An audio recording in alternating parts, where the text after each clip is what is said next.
and a few of the Europeans don't want to run because they're sort of scared about the fire. But apparently it has gone through, but they're worried about smoke. Jesse was also saying they might drive everyone through that particular area, which is about 5 kilometres, and restart the race on the other side, which a few of them are keen to do, but Bob and Paul definitely aren't keen to do. They want to run it anyway, because the idea of going to run all the way across coast to coast, the last thing you want to do is have in the back of your mind that you missed out. 5 kilometres, which is nothing on this scale. So Jesse's gone off up the road to try to catch up with Bernie, because Bernie and three or four other runners actually managed to get through before the fire started. So they're somewhere up the road, so they've got to be caught hold of and contacted to decide what to do next. So now we're just waiting here.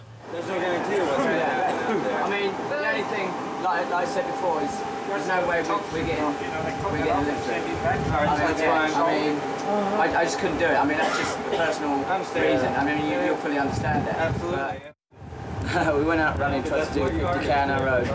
Team Rebel, we're called now, and we got instructed to come back here. Apparently we're starting the 100k stage tomorrow again, and then doing an 80k to get to Kalgoorlie on time. So it's rather disappointing, but we're trying not to lose our temper. And I mean, it's going to be tough, but that course is heating up a bit there, but it's a bit silly really, because we didn't lose our temper. But just got to accept it, I suppose. And there's no guarantee tomorrow the fires won't sort of start up again. We've already run through it and have to come back. So.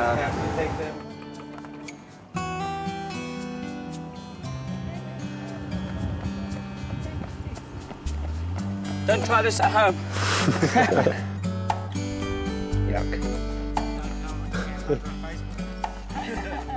Yeah, see, one of the dangers of long distance running, you start hallucinating after a while. You tend to see jesters. Do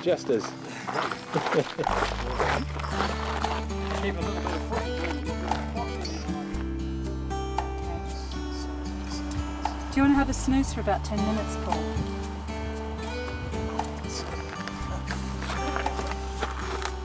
Do you want to get up?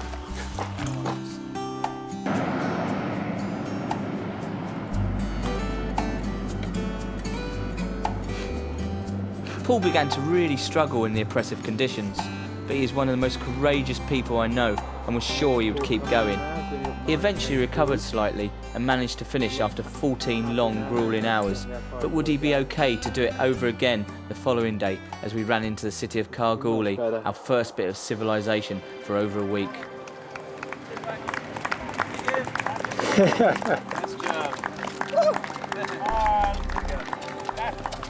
How you feeling, Bobby boy? Brilliant. Hey. Hey, hey. Nice to see you. Cool. Excellent. Stage 1 finished. That's it about.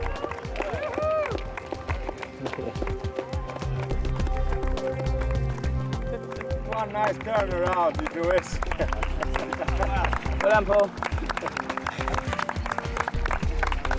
Oh, that's a fun day. Andrew was helped across the line by Peter, a victim of horrendous blisters. Come on, sprint finish. We want to see some action. At the back, an exhausted Dave walked in with George and Kavika. Time looked to be running out for Dave. Oh, hugged us.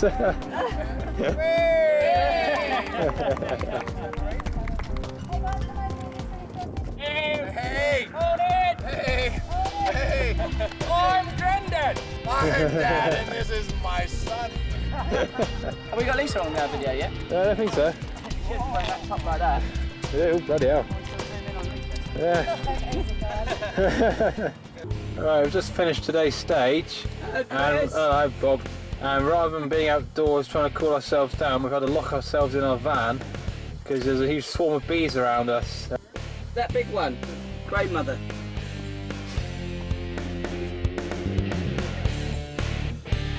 Alright, get ready. No!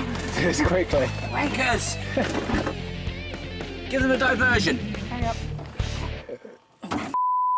Come on, he's going to get stung. He's going to get stung. Don't do that. No. Well done, Jeff. Oh, thanks, man. Not one came in!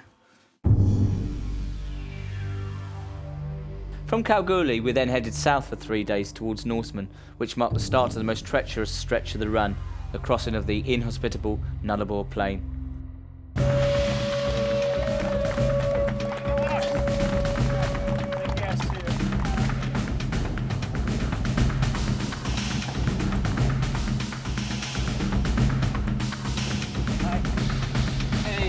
About 4,000 kilometres from Canberra. The day after Kalgoorlie, we got the sad but almost inevitable news that Dave was quitting the race.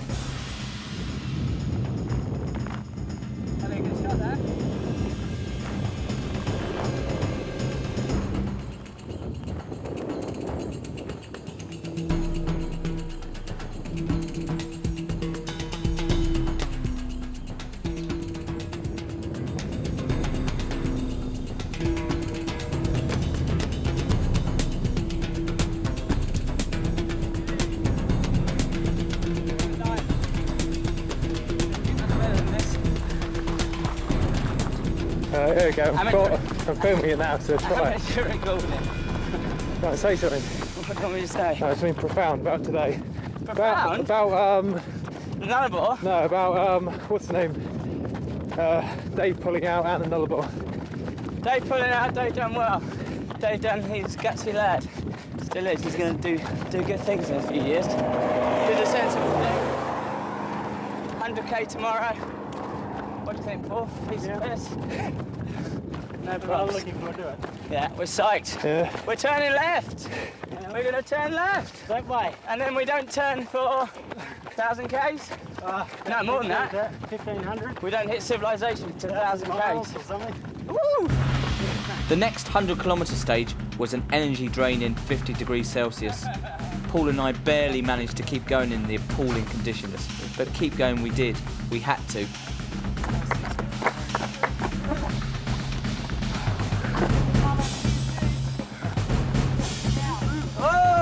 By the end, we were exhausted, absolutely spent, tired to the core. 17:00.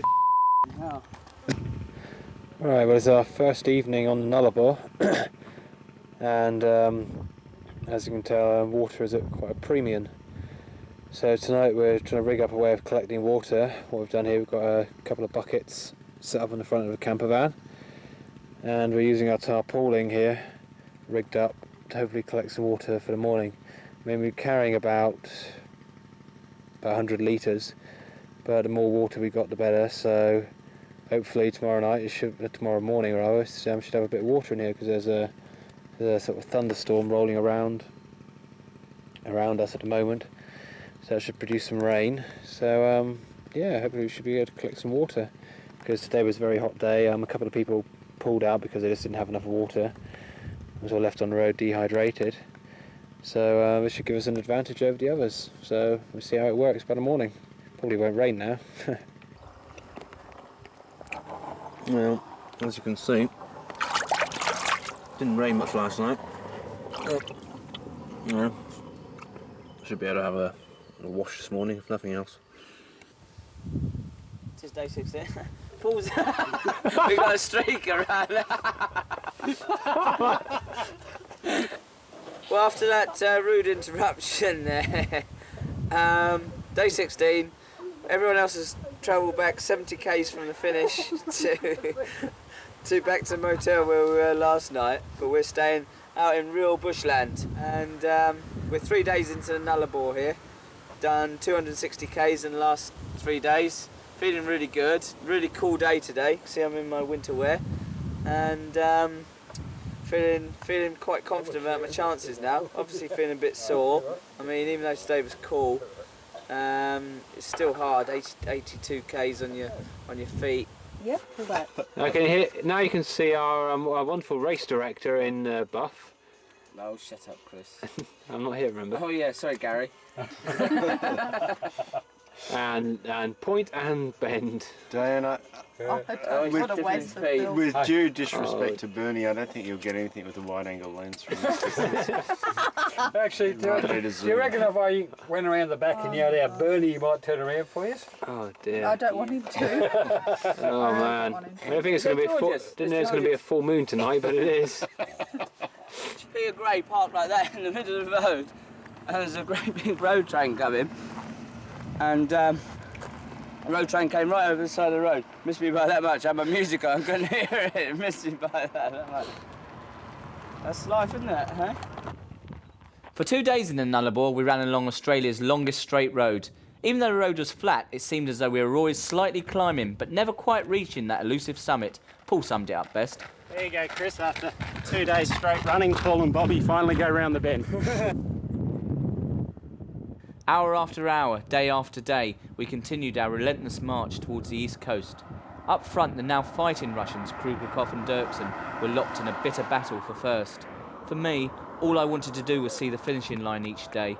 By breaking down the journey into small steps, the obscene nature of this gruelling race became a little more manageable, but my God, it was hard. Well done, Bob. Oh, good day again. Oh, that weather's staying kind, isn't it? Yeah, that's right. Amazing, eh? Don't tell me what the leaders did. I'm feeling good at the moment. Oh, we're right in our camping spot. Excellent. The next day saw us running another 100-kilometre stage and crossing into South Australia, but I was extremely worried by a very bad blister that had formed. I'd already seen one runner pull out from the race due to blisters. I didn't want to go the same way. I went to bed a very worried man. But miraculously, by the next morning the blister had healed. I had a glorious, positive, happy day. I had a fantastic tape on the Walkman and felt a supreme case of runner's high. We're bound for South Australia. We're bound for South Australia.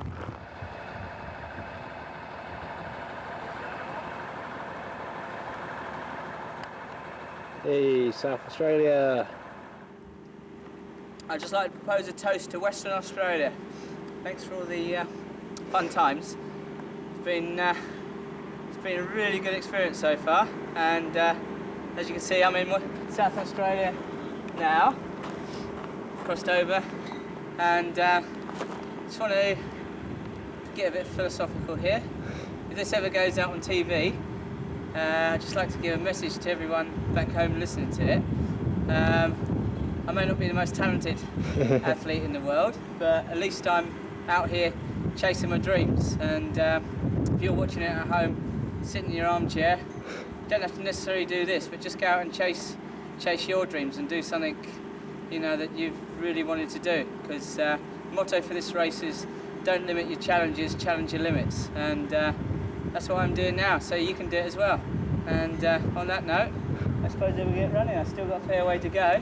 But we're through Western Australia. I didn't think I'd do that, and I'm really wrapped at the moment. Oh, that's Australian slang for really pleased. Talking like an Aussie now. But cheers, Chris. Cheers, Bob. You enjoy your cider. I'm going to enjoy this. I'll probably be drunk after this. I might get drunk tonight, I think. Woo!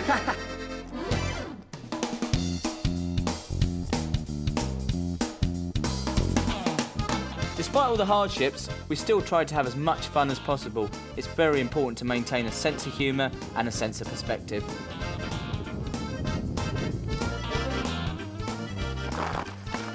Let's go. Going to the finish, yeah. One more stop.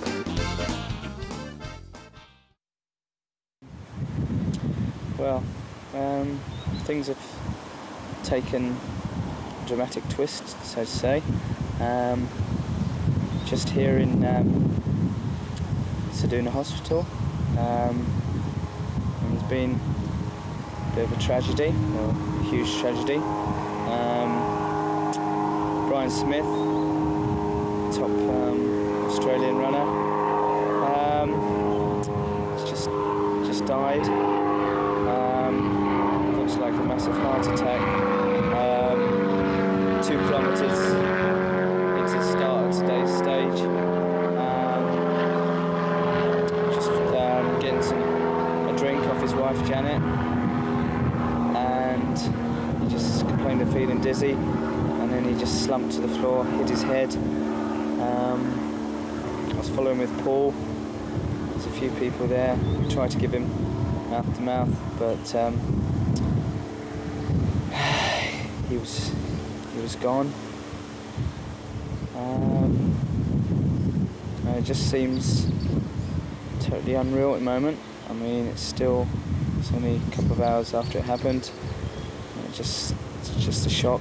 Poor Janet, obviously, is in a state. Me personally, just wondering whether I could have done more. I don't think I could have. And it's just a strange feeling, really. Just deciding what to do now. When it first happened, I thought, well, that's the end of it. I don't want to run anymore. Now as time's going on, I think we should finish the run, but not as part of the race. I personally would like to run the shortest route to Sydney, finish at Sydney, because that's what Brian wanted to do, run across Australia. I think we should carry out his dream. I certainly don't want to go the extra 700 kilometres to finish in Canberra, because that's not important. At meeting that night, his widow Janet spoke with great courage and emotion about how Brian would have wanted us to continue. So after a 2-day break, we eventually resumed running from the exact spot where Brian had died.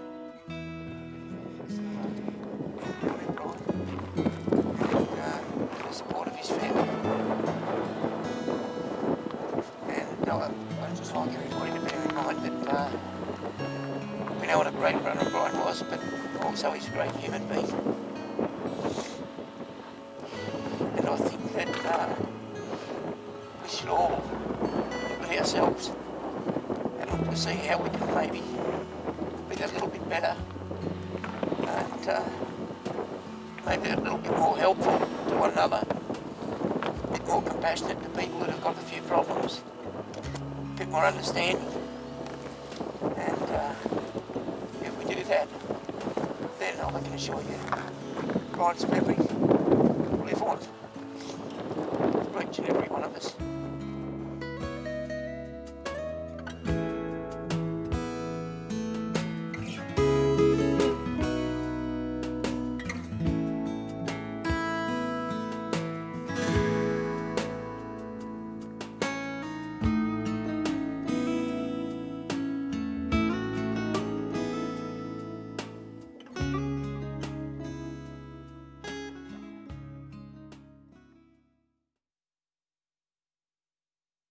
Today's just been a day of reflection, really, trying to sort of remember, what a great guy he was, and he's living on in all of us to get to the end. It just makes us more determined to get to the end.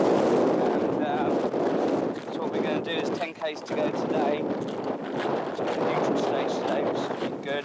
Everyone's had time just to take things easy. It's been hard on the legs, 2 days of inactivity, and you start to feel aches and pains that you never had before. But it's going to be a hard schedule from now on. We've had to obviously increase the kilometres each day, but I'm just grateful that I'm out here running when obviously Brian's not, and it just puts things into perspective. The end of a very emotional day, but the race was back on. Brian was still with us in spirit, if not in body. I have to ask you as runners that when traffic is approaching, any vehicles are approaching, if you could move off of the road and move off some distance before they approach you. Okay, runners, we all ready? Yeah. Okay, have a good day. Go! Allez, allez!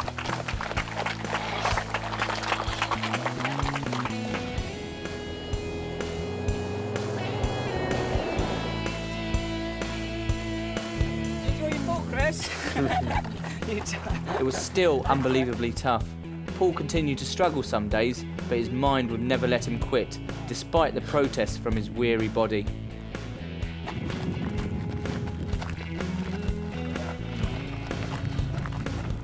The mercury continued to soar, and it was impossible to remain cool. Our crews did a wonderful job providing us with wet t-shirts straight from the icebox, but within minutes they would be dry again and we were left exposed to the full venom of the sun.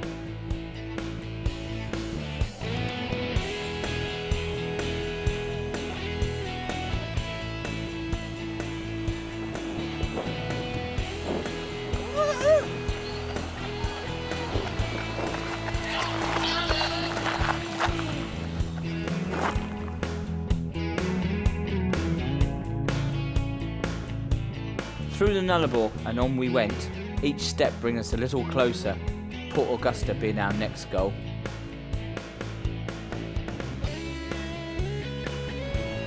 Well, I don't think that leg's going to heal just like right away. I was exactly an hour behind you this morning. Yeah.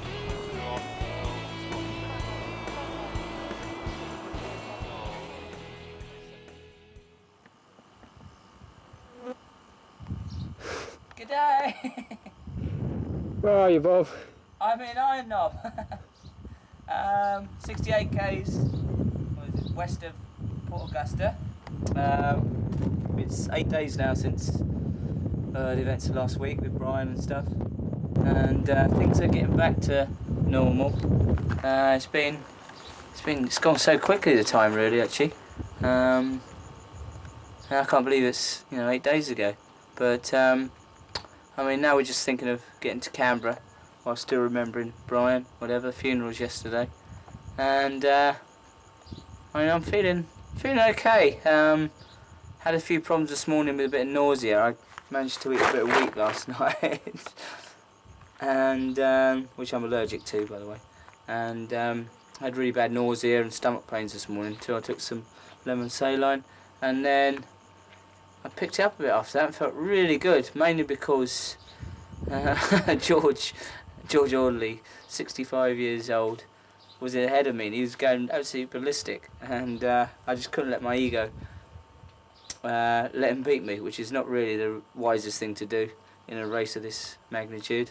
And so I absolutely sprinted the last 20, well, absolutely sprint I say, but relatively, and managed to beat him, and actually averaged my fastest, I think, for the whole race, which is pretty good, really, because I thought I was absolutely struggling. I didn't want to run this morning. I was just like, for the first 20 k's, I was just wishing I was at home and whatever. But then you sort of think of things like, Brian and running in his memory and things like that, and realise, stop feeling